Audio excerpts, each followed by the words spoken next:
ನಾನು ನಿಮಗೋಸ್ಕರ ತಂದಿದ್ದೀನಿ ತುಂಬಾ ರುಚಿಯಾಗಿ ತುಂಬಾ ಮೃದುವಾಗಿ ಗೋಧಿ ಹಿಟ್ಟಿನ ಗುಲಾಬ್ ಜಾಮೂನ್ ರೆಸಿಪಿ. ಹಾಗಾದರೆ ಬನ್ನಿ ವಿಡಿಯೋ ಸ್ಟಾರ್ಟ್ ಮಾಡೋಣ. ಮೊದಲಿಗೆ ಒಂದು ಮಿಕ್ಸಿಂಗ್ ಬೌಲ್ಗೆ ಅರ್ಧ ಕಪ್ ಗೋಧಿ ಹಿಟ್ಟು ಹಾಕೋತಾ ಇದ್ದೀನಿ. ಇದ್ರ ಜೊತೆಗೇನೆ ಅರ್ಧ ಕಪ್ ಮಿಲ್ಕ್ ಪೌಡರ್ ಹಾಕೋತಾ ಇದ್ದೀನಿ. 1/4 ಚಮಚ 1/4 ಟೀ ಸ್ಪೂನು ಬೇಕಿಂಗ್ ಸೋಡಾ ಹಾಕೋತಾ ಇದ್ದೀನಿ. ಮತ್ತು ಒಂದೇ ಒಂದು ಚಿಟಿಕೆ ಉಪ್ಪು ಹಾಕೋತಾ ಇದ್ದೀನಿ. ಇದ್ರ ಜೊತೆಗೇನೆ 2 ಟೇಬಲ್ ಸ್ಪೂನ್ ತುಪ್ಪ ಹಾಕೋತಾ ಇದ್ದೀನಿ. ಮತ್ತು ಇದನ್ನೆಲ್ಲ ಒಂದ್ಸಲ ಮಿಕ್ಸ್ ಮಾಡ್ಕೋಬೇಕು. ಇವಾಗ ಇದಕ್ಕೆ ಸ್ವಲ್ಪನೇ ಹಾಲು ಹಾಕೊಳ್ತಾ ಕಲಿಸ್ಕೋಬೇಕು. ತುಂಬಾ ರಫ್ ಆಗಿ ಜೋರಾಗಿ ಕಲಿಸ್ಕೋಬಾರ್ದು. ಚಪಾತಿಗೆಲ್ಲ ಕಲಿಸ್ತೀವಲ್ಲ ಆ ಥರ ಅಲ್ಲ, ಬೆರಳುಗಳಲ್ಲೇ ಸ್ವಲ್ಪ ಲೈಟಾಗಿ ಕಲಿಸ್ಕೋಬೇಕು. ಅಲ್ಲಿ ನೋಡಿ ಕೈಗೆ ಎಲ್ಲ ಅಂಟಂಟಾಗ್ತಿದೆ. ಈ ಥರ ಟೆಕ್ಸ್ಚರಲ್ಲಿ ಕಲಿಸ್ಕೋಬೇಕು. ತುಂಬ ಗಟ್ಟಿಯಾಗಿ ಕಲಿಸ್ಕೋಬೇಡಿ. ಇಲ್ಲಿ ಚೂರು ಒಂದು ಡ್ರಾಪ್ ತುಪ್ಪ ಈ ಥರ ಸವರ್ಬಿಟ್ಟು ಮುಚ್ಚಿಡೋಣ ಸ್ವಲ್ಪ ಹೊತ್ತು. ಅಲ್ಲಿವರೆಗೂ ಸಕ್ಕರೆ ಪಾಕ ಮಾಡ್ಕೊಳ್ಳಿ. ಸಕ್ಕರೆ ಪಾಕ ಮಾಡ್ಕೊಳ್ಳೋಕ್ಕೆ ಇಲ್ಲಿ 1.5 ಕಪ್ ಸಕ್ಕರೆ ತೊಗೊಂಡಿದ್ದೀನಿ. ಹಾಗೂ ಇದಕ್ಕೆ 1.5 ಕಪ್ ನೀರು ಹಾಕೋತಾ ಇದ್ದೀನಿ. ಈಗ ಸಕ್ಕರೆನ ಮೆಲ್ಟ್ ಮಾಡ್ಕೊಳ್ಳೋಣ. ಇವಾಗ ಸಕ್ಕರೆ ಎಲ್ಲ ಚೆನ್ನಾಗಿ ಕರಗಿದೆ.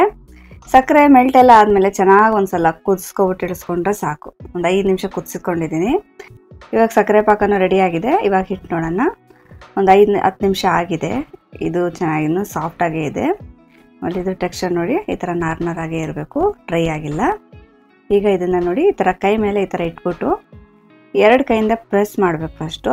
ಆಮೇಲೆ ಅಲ್ಲೇ ರೌಂಡ್ ತಿರುಗಿಸ್ಕೊಂಡು ಹಾಗೆ ಅದರಲ್ಲೇ ನಾವು ರೌಂಡ್ ಬಾಲ್ ಥರ ಮಾಡ್ಕೋಬೇಕು. ಹಾಗೇನು ಗೊತ್ತಾ, ಬಿರುಕು ಬೀಳಲ್ಲ ಮತ್ತು ಫುಲ್ಲು ಸ್ಮೂತಾಗಿ ರೌಂಡ್ ಫಿನಿಶ್ ಬರುತ್ತೆ ನೋಡಿ. ಇನ್ನೂ ಈ ಥರ ನಾರ್ನಾರಾಗಿ ಇದೆ. ಈ ಥರನೇ ಕಲಿಸ್ಕೋಬೇಕು. ಇದೇ ಥರ ಮಿಕ್ಕಿದೆಲ್ಲ ಉಂಡೆ ಮಾಡ್ಕೊಳ್ಳೋಣ. ನೋಡಿ ಟೋಟಲ್ಲು 18ರಿಂದ 19 ಆಗಿದೆ ಈ ಸೈಜಲ್ಲಿ ಮಾಡಿದಾಗ. ಈಗ ಎಣ್ಣೆ ಬಿಸಿಯಾಗಿಟ್ಟಿದ್ದೀನಿ.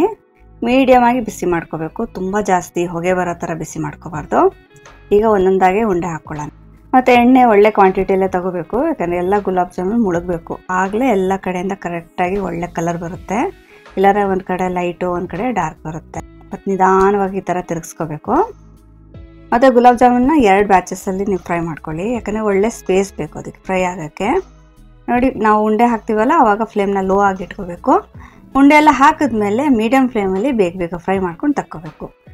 ಗೋಧಿ ಹಿಟ್ಟು ಜಾಮೂನ್ ಮಾಡಬೇಕಾದ್ರೆ ಸ್ವಲ್ಪ ಟಿಪ್ಸ್ಗಳನ್ನ ಫಾಲೋ ಮಾಡಲೇಬೇಕಾಗುತ್ತೆ. ಇಲ್ಲಾಂದರೆ ತುಂಬಾ ಹಾರ್ಡ್ ಆಗಿಬಿಡುತ್ತೆ.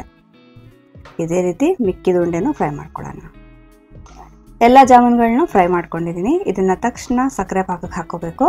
ಸಕ್ಕರೆ ಪಾಕನೂ ಅಷ್ಟೇ ತುಂಬಾ ಬಿಸಿಯಾಗಿರಬೇಕು. ಬೆಚ್ಚಗಿದ್ರೂ ಆಗಲ್ಲ.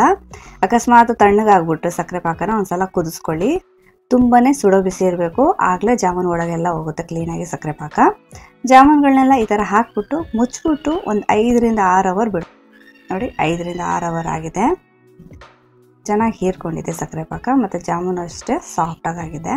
ಕೆಲವೊಂದು ಟಿಪ್ಸ್ಗಳನ್ನ ಫಾಲೋ ಮಾಡ್ಕೊಂಡು ಮಾಡಿದ್ರೆ ಗೋಧಿ ಹಿಟ್ಟು ಜಾಮೂನ ಇದೇ ಥರ ಸಾಫ್ಟಾಗಿ ಜ್ಯೂಸಿಯಾಗಿ ಮಾಡ್ಬೋದು.